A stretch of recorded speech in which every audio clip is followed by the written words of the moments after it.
2026 இதை இந்த பொதுக்கூட்டங்களை தவிர அடுத்தடுத்து என்ன நடவடிக்கைகள் எடுக்கப்படுறதா இருக்காங்க? வாக்காளர் முகவர்கள் மாநாடு வேலூரில் தொடங்க இருப்பதாக செய்தி.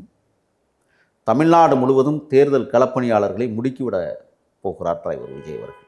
200 ரூபாய் வாங்கின ஊப்பிக்கள் 2 லட்சம் ரூபாய் வாங்குகிற ஊப்பிக்களாக மாறி இருக்கிறார். கதறானுங்க, அப்படி கத்துறான். உங்களுடைய எல்லை வரையறுக்கப்பட்டு விட்டது. ஆடிய ஆட்டங்கள் ஒடுக்கப்பட இருக்கிறது. தாவேக்காவை குறை சொல்வதற்கு என்னத்தை நீங்கள் புதுசாக கண்டுபிடிச்சிருக்கீங்க? இந்த 1 மாத காலமாக கரூர் சம்பவத்திற்கு பிறகு 17,85,00,000 ரூபாய் பெண் நிறுவனத்தின் மூலமாக விஜயை மட்டுமே தாக்குதல் தொடுக்குவதற்கு, அவதூறு பரப்புவதற்கு, அசிங்கமாய் கார்ட்டூன்களை வரைவதற்கு, கேவலமாய் பேசுவதற்கு ஆதாரம் இருக்கா? ஆதாரமெல்லாம் வெளியிட்டு பெரிய பிரச்சனையில் இருக்குது. என்ன ஆதாரம் இருக்கு? நீங்கள் ஒரு ஆதாரத்தை கொடுக்குறீங்க, அதெல்லாம் ஆதாரம் எப்படி சொல்லுவாங்க? அத்தன்டிக் ஆதாரம்லாம் இருக்கிறதுனால தான் நான் வந்து உங்கள்கிட்ட பேசிகிட்டு இருக்கிறேன். என்னென்ன எங்களை சும்மா விட்டுருவீங்களா? நீங்கள் நேதாஜி இயக்கத்தினுடைய தலைவர் வரதராஜனை கொண்டே உள்ளே வைக்கிற மாதிரி எங்களையும் வைப்பீங்க.